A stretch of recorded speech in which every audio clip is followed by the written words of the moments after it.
questão é essa. As coisas elas se repetem, né? Eu gosto de trazer a explicação da pedrinha no espelho d'água.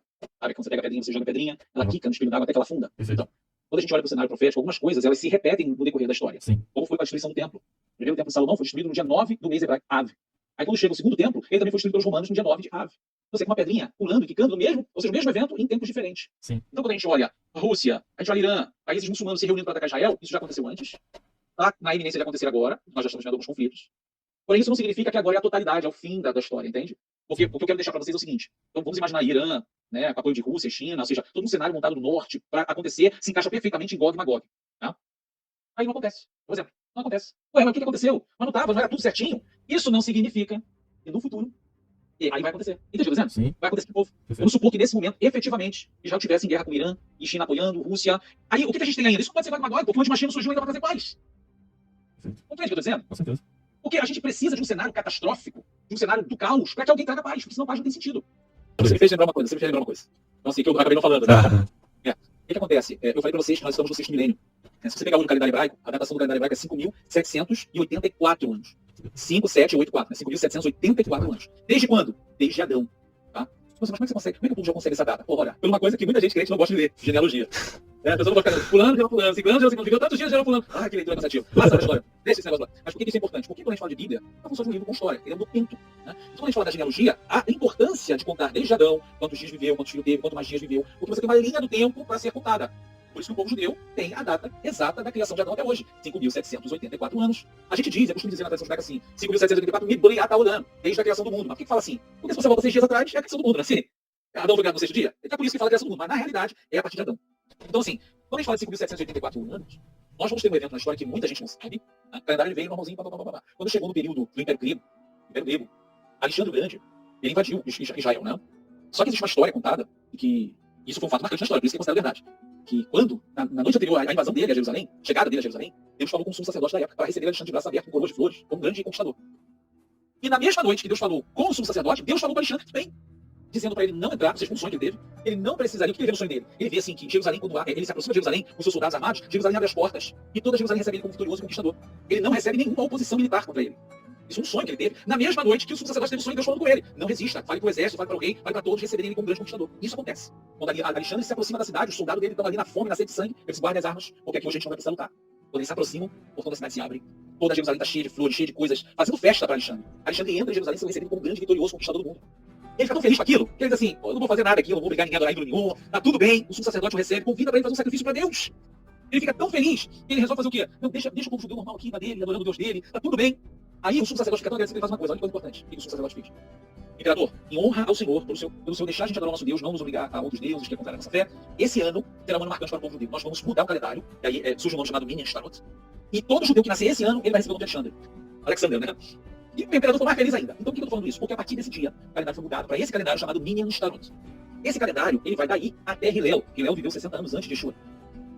Hillel foi o primeiro presidente do Sanedrim ali, do seu tempo, do Sinédrio, né?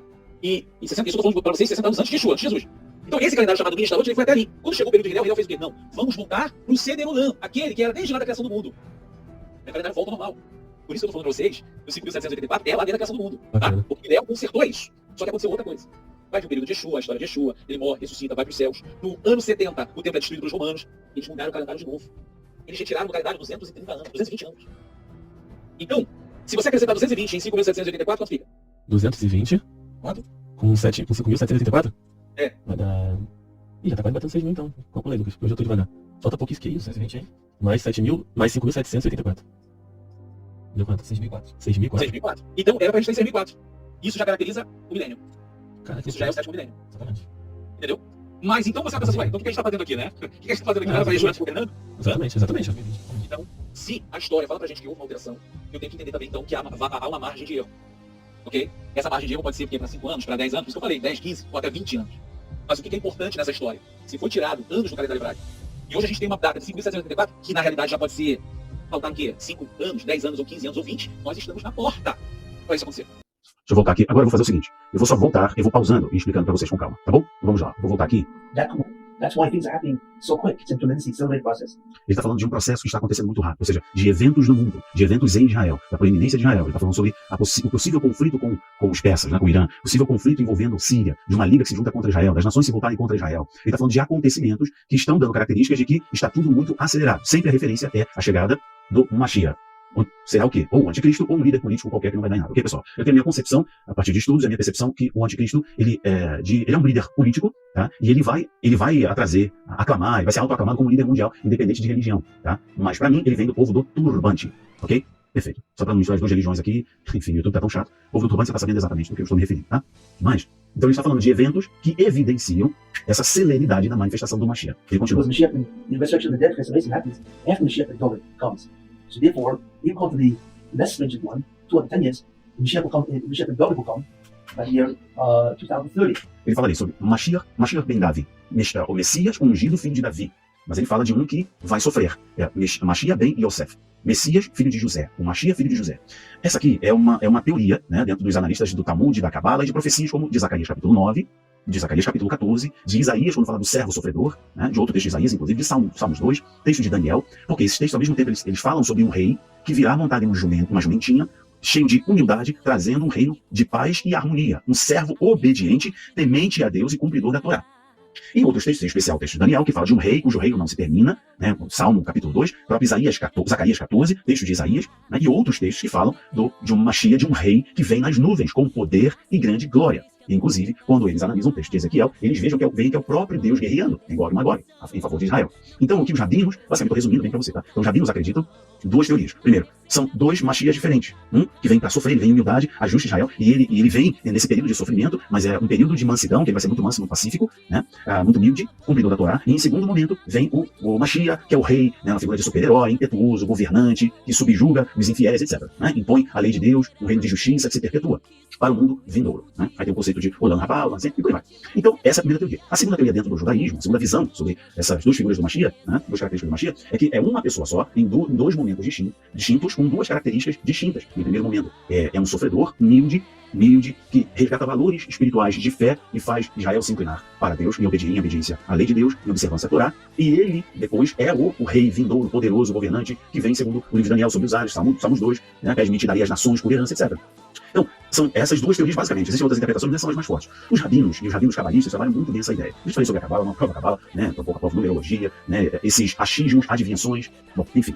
O que eles falam, então, que até o ano de 2030 é a manifestação plena do Mashiach. Por que o ano de 2030? Porque os rabinos acreditam em um ciclo de 6.000 anos.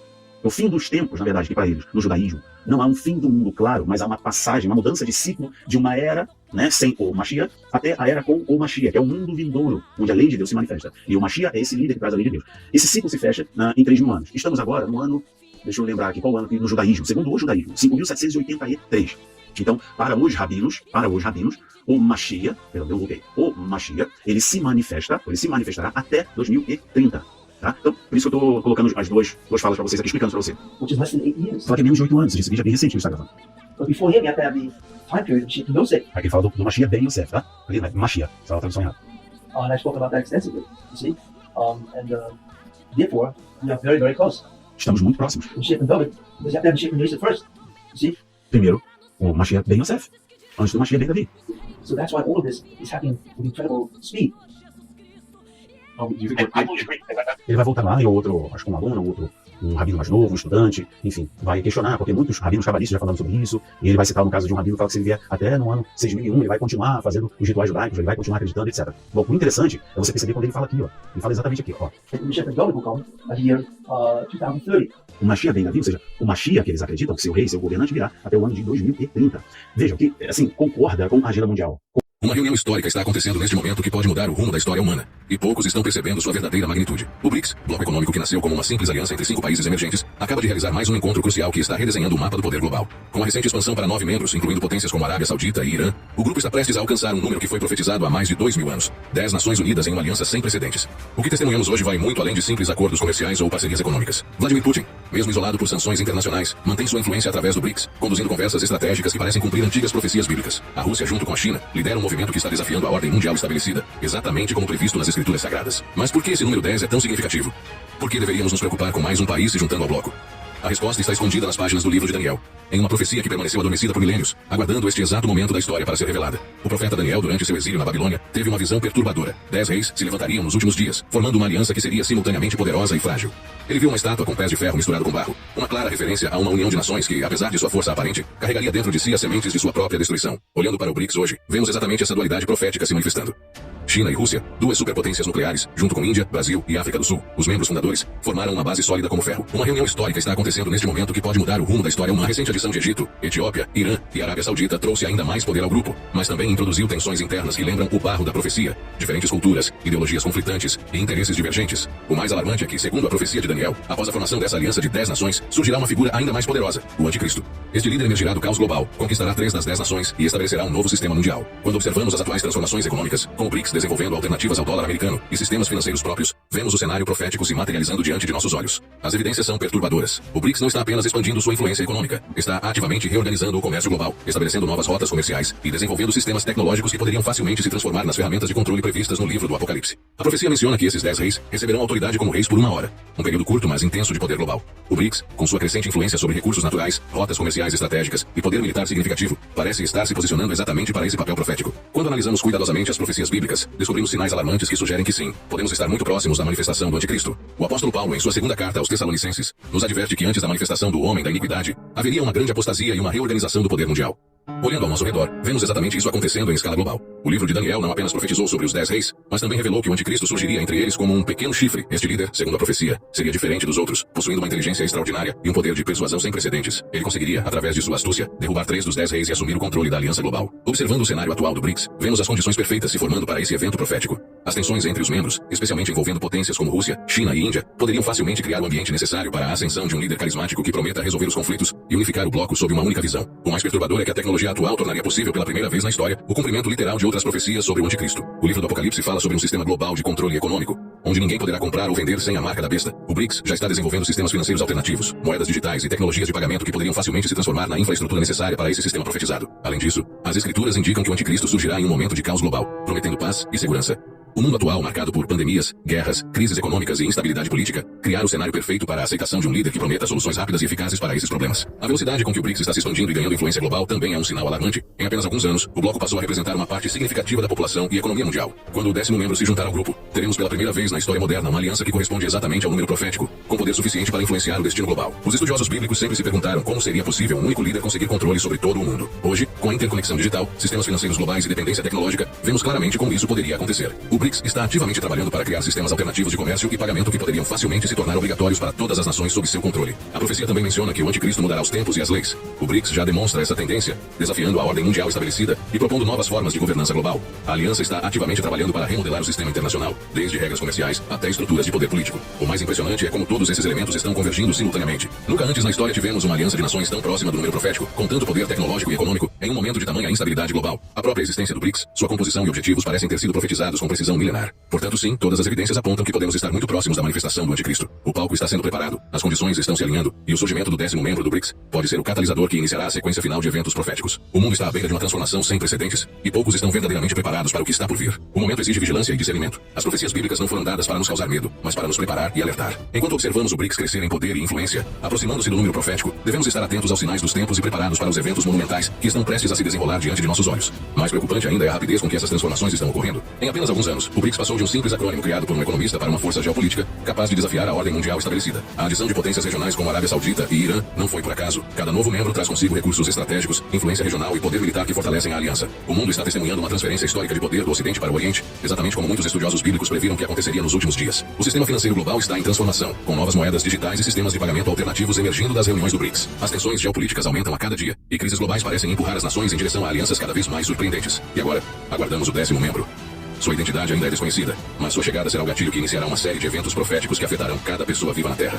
A profecia indica que após a formação completa dessa aliança, surgirá um líder carismático que unificará o sistema global sob seu controle. As peças do quebra-cabeça profético estão se encaixando com uma precisão assustadora. O que começou como uma simples aliança econômica está se transformando no exato cenário descrito nas profecias antigas. O BRICS não é apenas mais um bloco econômico, é o cumprimento de uma profecia milenar que está se desenrolando diante de nossos olhos. O tempo está se esgotando rapidamente. Enquanto o mundo segue distraído com suas preocupações cotidianas, uma antiga profecia está ganhando vida através de manchetes de jornais e reuniões diplomáticas. O 10º membro está prestes a emergir. E quando isso acontecer, o mundo que conhecemos mudará para sempre. Esta não é apenas mais uma teoria conspiratória ou especulação religiosa. É a convergência alarmante entre profecias antigas e eventos contemporâneos. Um despertar para uma realidade que poucos estão preparados para enfrentar. O tempo de abrir os olhos é agora, antes que o 10º membro complete o círculo profético e inicie a contagem regressiva para os eventos finais previstos nas escrituras sagradas.